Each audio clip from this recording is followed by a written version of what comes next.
오늘 사도행전 13장 말씀, 사도행전 수요 예배하고 주일 예배 가운데 계속해서 같이 나누고 있는데 사도행전 13장 16절부터 43절까지 한량없는 은혜라는 제목을 가지고 사도 바울이 첫 번째 이제 이방인 선교에 나서서 첫 번째 설교한 내용입니다. 그래서 이 내용 가지고 같이 나누겠습니다. 어떤 목사님의 아들이 가만히 자기 아버지한테 걸려온 전화를 옆에서 들어보니까 그 지역에 있는 어떤 다른 교단에 있는 목사님한테 전화가 온 거예요. 토요일 날 11시, 저녁 11시에 목사님들이 설교를 막 이제 마무리하고 그럴 때 다른 교단에 있는 어떤 목사님이 자기 아버지에게 전화를 했습니다. 자기 아버지는 침례교회 목사였어요. 근데 감리교단에 있는 목사님이 전화를 한 겁니다. 둘이 아주 친하게 지내시는 그런 분이라고 그러는데 그 목사님께서 이렇게 자기 아버지한테 묻는 것입니다. 내일 내가 아주 정말 귀한 말씀을 증거하려고 지금부터 생각을 하고 묵상을 하다 보니까 많이 은혜를 받았다. 그랬는데 이 구절이 도대체 성경에 어디 있는지를 모르겠다. 그러니까 성경 본문을 좀, 당신은 침례교 목사니까 성경에 좀 해박하니까 좀 알려주셨으면 좋겠다. 이렇게 이제 전화를 하는 겁니다. 그래서 그 아버지가 묻는 거예요. 무슨 구절로 설교하시려고 그러는지 한번 먼저 말씀을 해보십시오. 어떤 말씀에 은혜를 받았길래 그렇습니까? 그렇게 하니까 전화를 한 감리교회 목사님이 말씀하신 걸 뭐라고 하냐면, 내가 은혜 받은 말씀은 나에게 자유를 달라, 그렇지 않으면 죽음을 달라. 이 말씀을 성경에서 아무리 찾아봐도 참 내가 성경에 있는 줄 알았는데 내가 찾을 수가 없으니까 그 말씀이 어디 있는지 좀 알려주십시오 라고 하는 겁니다. 우리에게는 성경이 하나님의 말씀이 주어졌죠.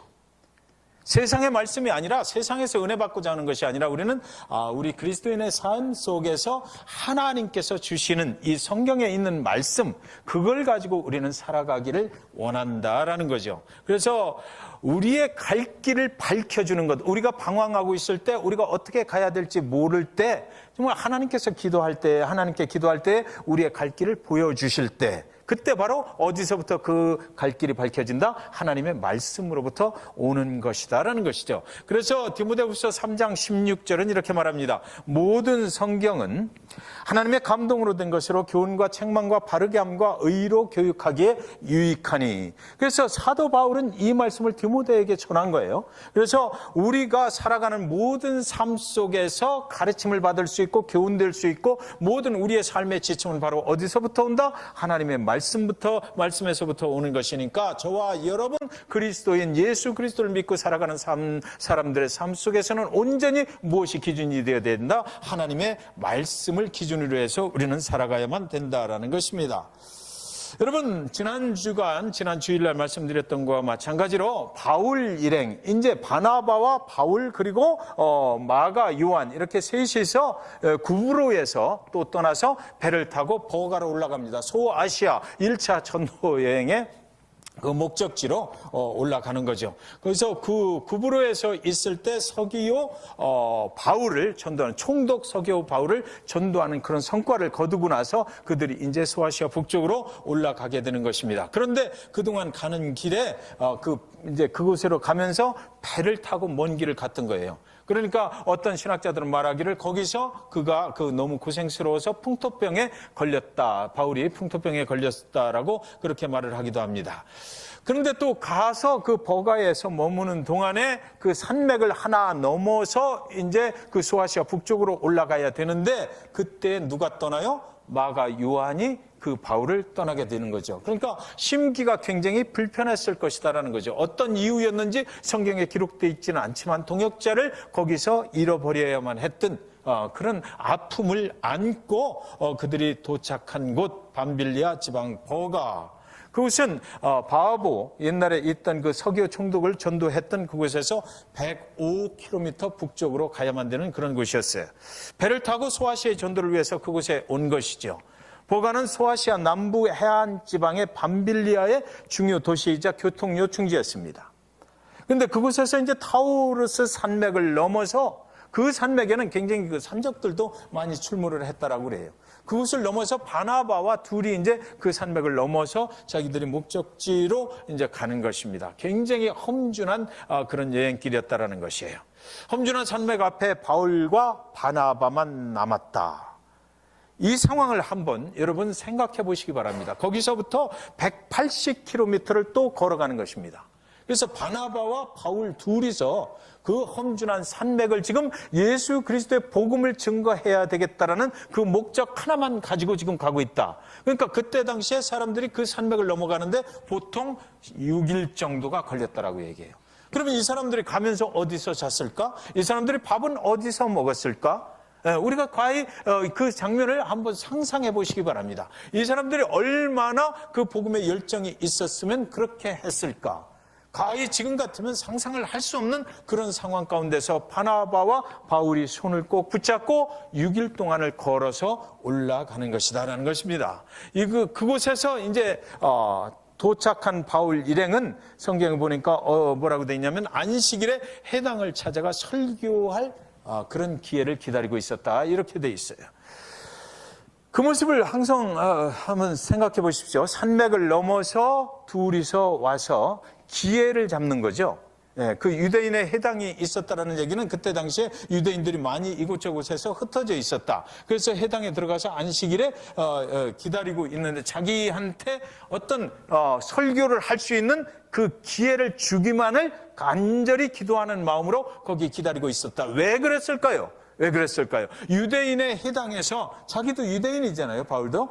그런데 그곳에서 설교할 기회를 얻으면 무엇을 증거하려고 그랬을까? 예수? 그죠. 예수 그리스도, 우리의 메시아가 되시는 예수 그리스도를 증거하기 위해서, 자기가 경험한 예수, 내가 옛날에 나도 정통 유대인이었었고 나도 당신들과 같이 하나님을 믿는 사람이었다. 그런데 내가 경험한 그 메시아 예수는 당신들이 알고 있는 것하고는 틀렸다라는 거죠. 그래서 내가 그 예수를 증거하지 아니하면 백일 수가 없어서 내가 이렇게 험준한 산맥을 넘어서 지금 여기 와서 기다리고 있는 것이다. 그래서 나한테 기회가 왔으면 좋겠다라고 그렇게 기도하는 마음으로 기다리고 있었습니다. 그리스도 예수에 관한 그것 때문에 자기 생명을 걸고 이제 움직이는 바울의 모습을 우리는 볼 수가 있는 것입니다. 저와 여러분 중에 오늘 여러분이 만난 예수, 내 삶 속에서 내가 만난 예수를 정말 증거하고 싶어서 오늘 수요예배에 오신 분 혹시 계십니까? 내가 그동안 믿음 생활을 하면서 내가 그동안 이렇게 했었는데, 내가 그동안 여기까지만 알고 있었는데 나에게 역사하신 그 예수는 정말 이런 예수였다. 내가 그동안 만난 예수는 정말 이런 예수였다. 나만 간직할 수 없어서 그 예수를 정말 다른 사람들에게 증거해야만 된다는 그 사명감 때문에 오늘 여러분 유대인의 해당에 찾아 나와서 그 증거할 수 있는 기회를 보고 있었던 바울과 같은 심정이 되어서 여기에 오신 분 혹시 계시냐고요. 바울이 가고 있는 길, 그것은 그 인생 전체가 복음 때문이었다는 것입니다. 그 복음을 어떻게 하면 증거할 수 있을까? 설령 하나님을 믿고 살아가는 유대인들일지라도 그들이 모르고 있는 그 예수, 메시아 되신 예수, 구원자 되신 예수, 이미 이 땅에 와버린 예수, 그들은 그것을 모르고 있는 것 때문에, 그것 때문에 그래서 참을 수가 없어서 그래서 자기 생명을 걸고 지금 그 해당까지 찾아가 있는 그 사도 바울의 모습을 이 시간 한번 상상해 보시기 바랍니다. 그런데 아니나 다를까 기회가 찾아온 것입니다. 율법과 선지자의 글을 읽은 후에 해당장들이 사람을 보내어 물어 이르되 형제들아 만일 백성을 권할 말이 있거든 말하라 하니, 그때 당시에 두루마리 그 성경 말씀을 읽고 그리고 나서 예배가 진행하는 중에 누가 권할 말이 있으면 혹시 나와서 하고 싶은 사람이 있으면 해라, 이렇게 된 거예요. 그러니까 사도 바울이 이때 얼마나 좋았을까? 드디어 기회를 잡게 됐다라는 것이죠. 말을 할 기회가 주어졌다라는 것입니다. 말을 할 기회가, 권할 말이 있거든 말하라라고 말을 할 기회가 하나님을 믿는 백성들 중에 생겼다라는 거죠. 바울과 바나바는 얼마나 이 시간을 기다렸을까요? 메시아 예수가 이미 이 땅에 오셨다라고, 부활하셨다라고, 그분은 십자가에 우리가 다 죽은 줄만 알고 있었지만 그분은 하나님께서 죽음에서 살려내셨다라고 말하고 싶어서 그동안 얼마나 이 기회를 기다려왔을까. 우리에게 말할 수 있는 기회가 주어지면 우리는 무엇을 말합니까? 여러분, 하나님의 백성들이 살아가는 이 교회 공동체 내에서 우리에게 말할 기회가 주어졌을 때 우리는 무엇을 말하기를 원하십니까? 하나님에 대해서 말하고 싶어 하십니까?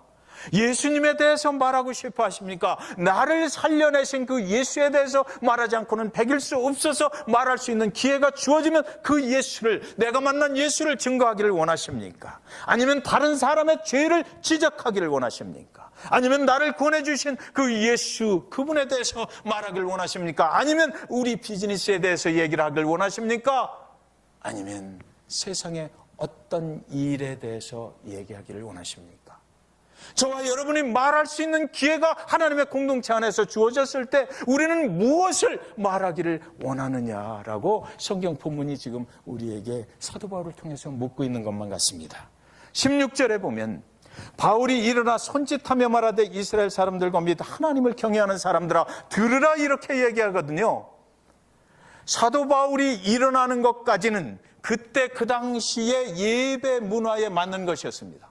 그런데 여기서 사도 바울이 갑자기 앞에 나가서 손짓하면서 아주 전심으로 그들의 관심을 끄는 거예요. 손짓하면서 왔다 갔다 하면서 요즘이야 그렇게 설교들을 한다고 그러지만 그때 당시의 예배 문화에서는 굉장히 획기적인 것이었을 것이다라는 거죠. 사도 바울은 전심으로 그 관심을 끌어서 자기가 증거하고 싶은 그 예수의 복음에 대해서 어떻게 하면 오늘 이 주어진 시간 가운데서 적나라하게 내가 만난 예수를, 정말 당신들이 모르고 있는 그 예수를 증거할 수 있을까, 전심으로 그 커뮤니케이션을 어떻게 하면 잘할 수 있을까, 그것을 했다라고 지금 본문은 말하는 것입니다. 손짓하며 말하되 이스라엘 사람들과 및 하나님을 경외하는 사람들아 들어라. Listen to me. Listen to me. 그러면서 자기가 이제 설교를 시작하는 것이에요. 여러분, 제가 이 말씀을 묵상하면서 보니까 이 사도 바울이 한 설교, 사도행전 13장에 있는 설교는 정말로 스탠다드입니다. 베드로가 했던 설교도 굉장히 좋았지만, 그런데 제가 이렇게 몇 번을 읽어봤어요.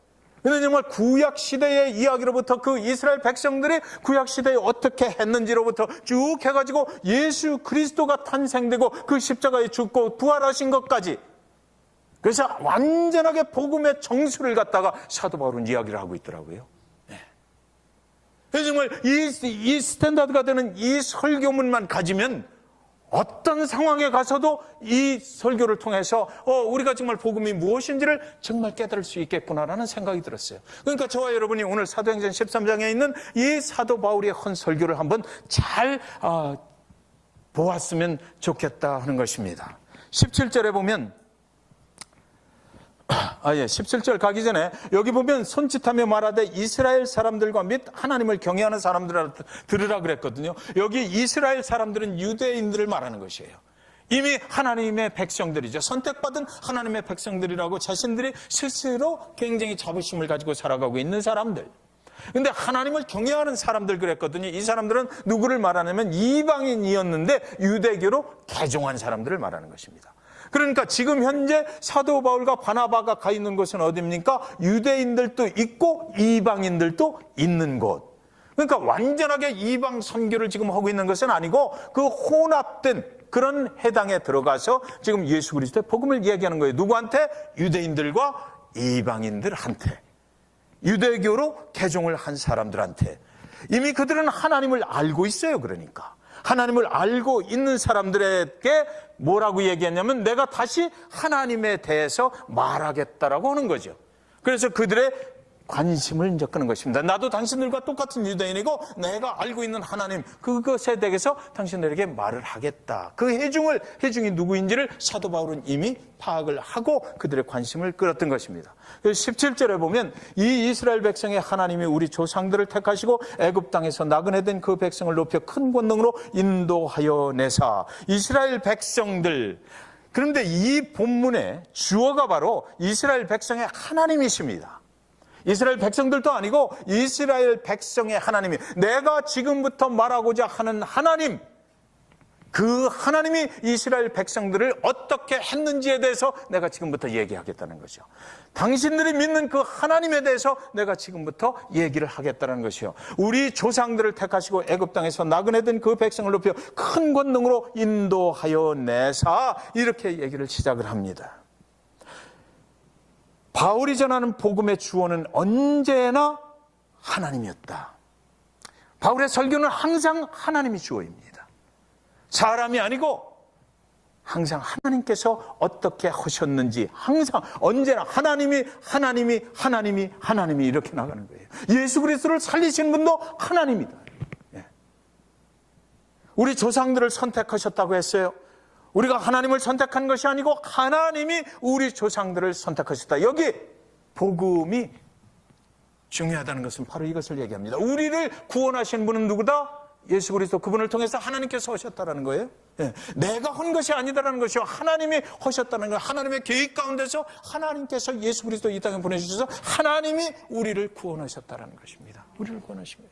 그래서 너희의 조상들을 선택하신 그 하나님, 지금 하나님의 선택하던 하는 백성들이 여기 앉아 있는데 거기다 대고 그렇게 하나님이 너희를 선택하셨다라고 얘기하는 것이죠. 우리는 원래 선택받을 수 없는 사람들이었지만 그러나 하나님이 우리를 긍휼히 여기사 우리를 선택해 주셨다라고 그가 말하기 시작하는 것입니다. 우리는 죄로 인해서 죽을 수밖에 없는 그런 인간이었지만 하나님께서 우리를 버려두지 아니하시고 선택해 주셔서, 하나님이 임의로 그분의 뜻 가운데서 우리를 선택해 주셔서 오늘날까지 이렇게 살게 되었다라고 말하는 거예요. 애굽 땅에서 오랜 동안 종살이를 하며 살아야 했던 그들의 가슴이 지금 논리적으로 정리가 되고 있다는 것입니다. 그 회중들이 이제 하나님께서 우리 조상들을 애굽 땅에 있을 때, 거기서 노예살이를 할 때, 종살이를 할 때 하나님을 잠깐 떠나서 들어간다고 한 그 애굽 땅에서 400년이 넘게 살았을 때를 기억하게 만드는 거죠. 그때 하나님께서 그때 너희 조상들을 그때 구원해 내실 계획을 가지고 있었다. 18절에 보면 광야에서 약 40년간 그들의 소행을 참으시고, 그러니까 그 땅에서, 애굽 땅에서 구원해 내신 분이, 광야로 구원해 내신 분이 누구다? 하나님이 그렇게 하셨다. 하나님이 마음을 잡수셨고 하나님께서 그렇게 할 계획을 가지고 광야로 나왔는데, 광야 가운데서도 약 40년간, 그런데 여기요, 그 바울의 설교를 듣는 그 유대인 해당에 있는 성도들, 회중들의 마음을 이때부터 조금 내 생각과 당신들의 생각은 틀립니다라고 얘기를 하는 거예요. 그들의 소행을 참으셨다. 그들의 소행을 참으셨다. 그러니까 광야 40년 동안 하나님께서는 그들을 애굽 땅에서 구원해 주셔서 하나님이 약속하신 가나안 땅으로 인도해 가고 있는 그 중에도 7일이면 갈 수 있었던 그 기간을 뭐라고요? 40년 동안 너희들이 계속해서 불평하고 원망하고 교만 떨었기 때문에 40년이란 오랜 시간 동안을 하나님께서는 참으셔야만 했다는 것이죠. 죽을 수밖에 없고 멸망할 수밖에 없고 하나님을 거역한 그 백성들을 그래도 하나님은 참고 옛날에 애굽 땅에서 400년을 넘게 참으셨고, 그리고 광야로 인도에 나와서도 40년 동안을 참으셔야만 했던 그 하나님을 기억했으면 좋겠다라는 거죠. 하나님은 그래도 포기하지 아니하셨다라는 것을 말하고 있는 것입니다. 너희의 소행이 그랬지만, 죽을 수밖에 없었지만 그래도 하나님은 약속하신 것을 지키기 위해서 오늘 당신들의 인생을 계속해서 그렇게 인도해 오셨다라고 이야기하는 것이에요. 신명기서 8장 2절, 네 하나님 여호와께서 이 40년 동안에 네게 광야길을 걷게 하신 것을 기억하라. 이는 너를 낮추시며 너를 시험하사 네 마음이 어떠한지 그 명령을 지키는지 지키지 않는지 알려 하심이라. 광야 40년을 왜 그렇게 오래 걸려야 했는지가 여기 신명기 8장 2절에 정확하게 기록해 놓은 거예요. 너를 낮추시며 너를 시험하사 네 마음이 어떠한지, 그러니까 하나님의 명령에 순종하는지 순종하지 않는지 그것을 시험하는 기간이 40년 걸렸다. 매일같이 불평하고 원망하고 쓴물 나온다. 우리가 먹고 살 게 없다. 애굽에 있었을 때 그 고기 가마가 생각이 난다. 그 우상을 만들어가지고 이것이 하나님이 우리를 인도한 것이 아니라 이 우상이 바로 우리를 애굽에서 인도해낸 신이다라고. 그들을 가나안 약속의 땅 젖과 꿀이 흐르는 땅으로 인도하시기 위해서 하나님께서는 그때마다 참으셔야만 했다라는 것이죠. 19절에 보면 가나안 땅 7족속을 멸하사 그 땅을 기업으로 주시기까지 약 450년간이라. 그러니까 애굽에서 나올 때부터 가나안 땅에 들어가서 또 10년 동안의 정복 전쟁을 또 치루어야 했던 그 시간까지 다 합해서 약 450년간을 하나님께서는 참으셨다라는 것입니다. 4세대가 지날 때까지 하나님은 참으셨다라는 거예요. 그들이 애굽 땅으로 들어갈 때 잠깐 가뭄을 피해서 그리 간 거거든요.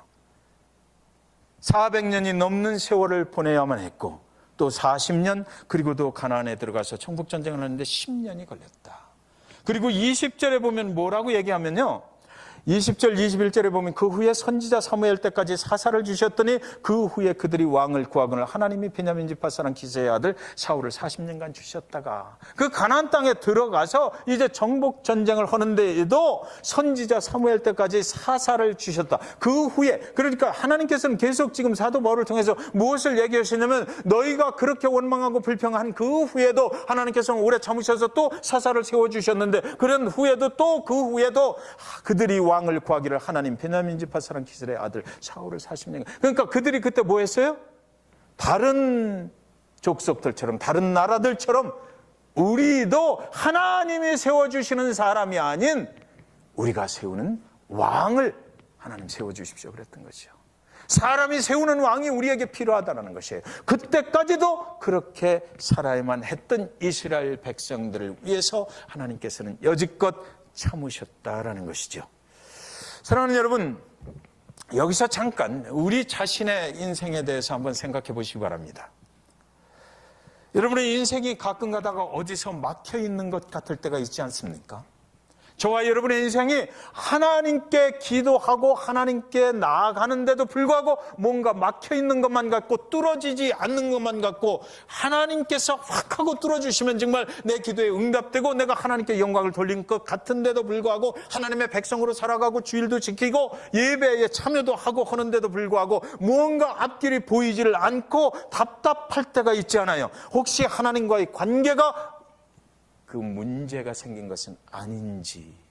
우리가 형식적으로는 예배하고 하나님의 백성으로 살아가고 있지만 그러나 내 마음속에 하나님께 대한 원망과 불평 같은 것들로 인해서 하나님이 원하시는 그런 삶을 온전히 살아가고 있지 못한 그 원인 때문에 아직도 하나님께서 우리의 길을 하나님의 뜻대로 확 하고 열어주지 않고 있는 것은 아닌지 오늘 말씀 속에서 우리 자신의 모습을 한번 생각해 봤으면 좋겠어요. 하나님께서 원하시는 것이 무엇인가? 하나님께서 정말 이것을 손에서 놓으라고 말씀하시는데도 불구하고 하나님에게 완전하게 순종하지 못해서 하나님께서 내 인생의 길을 지금 시간을 끌고 있지는 않은지 한번 생각해 보셨으면 좋겠습니다. 그 후에 선지자 사무엘 때까지 사사를 주셨다. 우리가 잘 아는 것처럼 사사기의 역사, 사사를 세워주면 또 거역하고 사사를 세워주면 또 거역하고 또 거역하고. 그 후에 그들이 왕을 구하거나 하나님 사람을 세워주십시오. 하나님이 아닌 우리가 원하는 그런 사람을 세워주십시오. 그래서 사울의 통치 기간이 얼마예요? 40년 동안. 40년 동안. 그 하나님의 백성들이 원하는 것을 하나님께서는 참으시면서 또 요구 조건을 들어주신 거예요. 사울의 통치 기간 동안 과연 하나님의 백성들이 정말 하나님을 섬기면서 살 수 있었어요? 그렇지 않잖아요. 네. 하나님이 뜻하시는 것은 그것을 아녔는데 사람이 우리의 마음대로 하기를 원했던 거죠. 그래도 하나님께서는 참으시면서 그 일을 이루어 주셨다. 사도행전 13장 22절은 이렇게 말합니다. 패하셨다. 40년 후에 사울을 왕자리에서 끌어내려버렸다. 그의 죽음은 정말 처참했잖아요. 다윗을 왕으로 세우시고 증언하여 이르시되 내가 이새의 아들 다윗을 만나니 내 마음에 맞는 사람이라 내 뜻을 다 이루리라 하시더니, 그러니까 지금 무슨 얘기냐면 이렇게 너희들이 하나님을 원망하고 불평하고 계속해서 내가 참고 그런데 결국 사사들을 세워주었는데도 거기에 또 불순종하고 계속해서 또 사람을 왕으로 세워달라고 하는데도 내가 참고 세워졌다. 40년 후에 그 사울을 패하고 나서 그동안 내가 참으면서 내가 사람을 찾았다라는 거죠.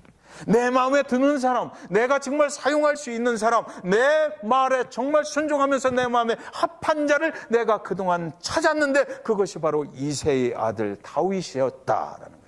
내 마음에 맞는 사람이기 때문에 나는 이제 이 다윗을 통해서 내 뜻을 이루겠다. 그래서 다윗의 후손을 통해서 누가 나타나요? 예수 그리스도가 나타나고 예수 그리스도를 통해서 메시아 예수가 이 땅에 탄생을 하게 되는 것이고, 그를 통해서 온 인류에게 십자가의 복음으로 인해서 구원받을 수 있는 길을 열어주게 됐다는 것이에요. 네.